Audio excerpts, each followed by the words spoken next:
اهلا بيكم في سلسلة فيديوهات بقدمها في قناتي لأول مرة وان شاء الله تعجبكم.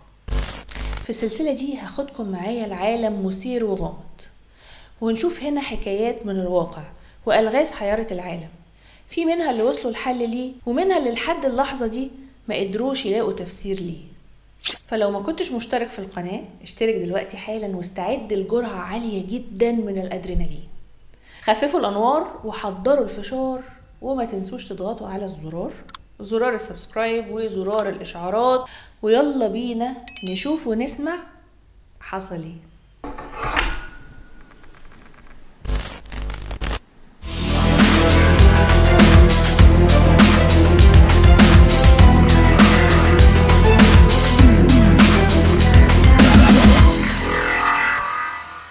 قصتنا النهاردة هتكون عن غرفة في فندق بيحصل فيها جريمة قتل.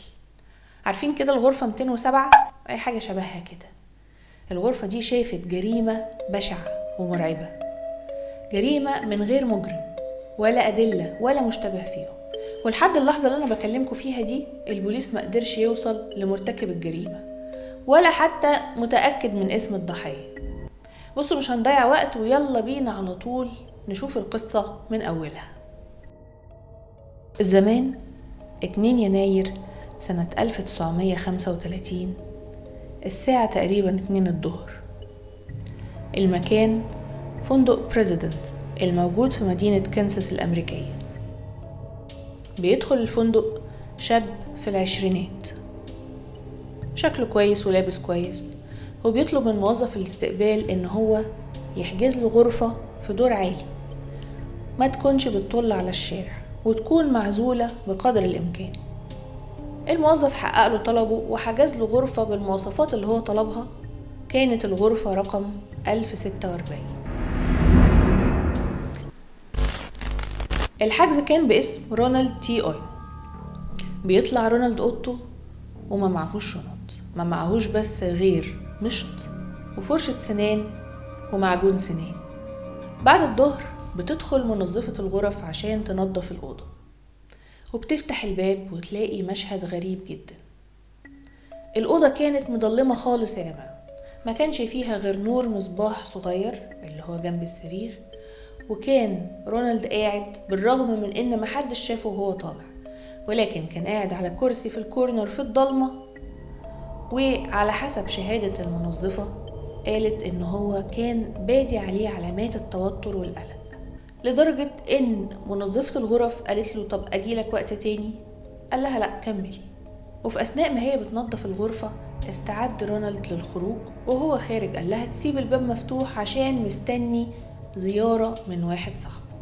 وبعد 4 ساعات بترجع المنظفة عشان تغير المفارش والفوط في الأوضة، وبتفتح الباب بتلاقي أوين نايم على سريره بهدومه بالكامل، وشافت على الكومودين ورقة مكتوب عليها دون، أنا هرجع بعد 15 دقيقة استناني. مين دون ده؟ هيظهر معانا كذا مرة، خليكم معايا كده ولسه التقيل جاي. تاني يوم 3 يناير بتستمر الأحداث الغريبة والغامضة في الغرفة رقم 1046. الساعة 10:30 بتطلع ماري المنظفة تخبط على الأوضة عشان تنظفها، وهنا بتلاقي الباب مقفول من بره، وده معناه إن ساكن الأوضة خرج وقفل الباب وراه، لأن الأبواب في الفندق ده ما بتتقفلش غير من بره. مش فاهمة ازاي بصراحة، بس تمام. بتجيب الماستر كي وبتفتح الغرفة، وبتتفاجئ بوجود أوين جوه الأوضة في نفس الكرسي اللي كان قاعد عليه اليوم اللي قبلها. بتبدأ ماري في تنظيف الأوضة وهي مندهشة وقلقانة، لكن خوفها خلاها حتى ما تجرؤش تسأله انت ازاي جوه الأوضة والأوضة مقفولة من بره. وهي بتنظف رن جرس التليفون، ورد أوين وقال لا يا دون، أنا مش عايز أفطر، أنا فطرت، مش عايز أفطر خلاص. وكرر الجملة أكتر من مرة. وهو لسه ماسك السماعة ابتدى يفتح كلام مع ماري ويسألها عن الدور اللي هم قاعدين فيه، وإذا كانت هي المسؤولة عن الدور بس ولا في حد تاني مسؤول معاها. واشتكالها كمان إن هو راح فندق تاني ولقى الأسعار غالية جدا عن الفندق ده، وده اللي خلاه يجي الفندق ده. الساعة 4 العصر بترجع ماري للأوضة عشان تغير الفوط، وهي واقفة عند باب الأوضة سمعت محادثة بين اتنين وبتخبط على الباب. بتسمع صوت مختلف عن صوت اوين، صوت عميق بيقول لها احنا مش عايزين تنظيف النهاردة واحنا عندنا فوط كافية. وبالرغم من ان هي عارفة ان هما ما عندهمش مناشف ولا فوط لانها اوريدي كانت واخداهم، لكن قالت ممكن يكونوا محتاجين يتكلموا في حوار او حاجة، مش محتاجين حد يدخل عليهم ويعمل لهم ازعاج. في اليوم ده عرف البوليس بعد كده من سكان الغرفة 1048 ان هم سمعوا خناقة كبيرة جدا في الغرفة المجاورة اللي هي 1046. الخناقة كانت بين راجل وست، وكان الصوت عالي جدا لدرجة ان سكان الغرفة 1048 فكروا ان هم يكلموا الإدارة ويشتكوا، لكن تراجعوا عن الفكرة دي. وبتستمر الأحداث الغريبة تاني يوم 4 يناير الساعة 7 الصبح. بتلاحظ عاملة التليفون في الفندق ان الخط بتاع أوضة 1046 منور بقاله فترة، وده معناه ان السماعة مرفوعة. بيطلع العامل عشان ينبه اوين ان السماعة مرفوعة، وبيخبط على الباب لكن ما بيلاقيش رد. يفضل يخبط لحد ما بيرد عليه اوين وبيقول له ادخل. بيفتح الباب ويحاول يدخل، بيلاقي الباب مقفول، وده برضو حاجة غريبة لان الابواب بتتقفل من بره لما حد يطلع من الأوضة. المهم قال له بصوت عالي اقفل السماعة يا فندم عشان السماعة مرفوعة. ساعة كمان عدت ولسه برضو لاقيين لمبة التليفون منورة، وده معناه ان السماعة لسه مرفوعة. بيبعتوا عامل تاني عشان يقفل التليفون ومعاه الماستر كي، وبيفتح الباب بيلاقي رونالد نايم على السرير بدون ملابس تقريبا وسكران.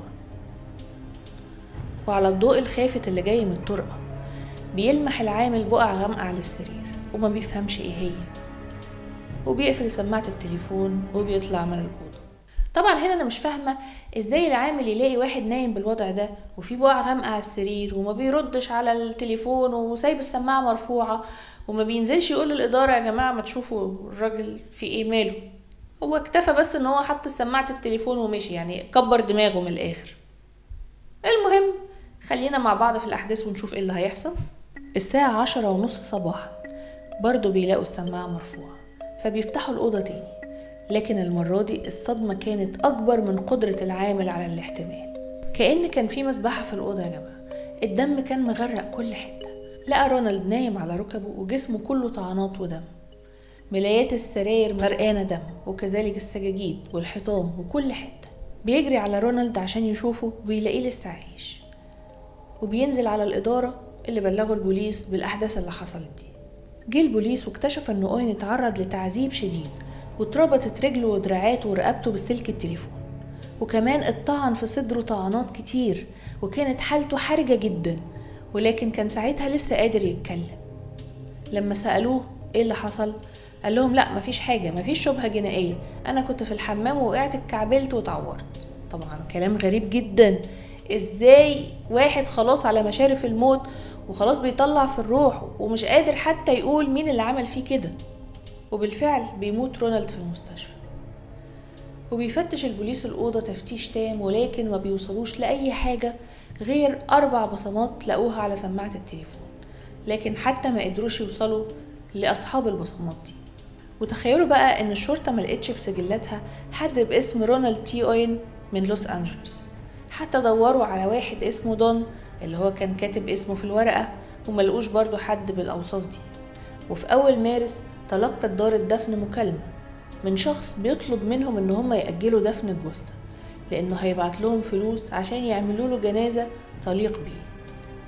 وبالفعل اتبعتت فلوس الجنازة واتبعت معاها ورد، والورد ده كان معاه ظرف مكتوب فيه Love Forever لويس.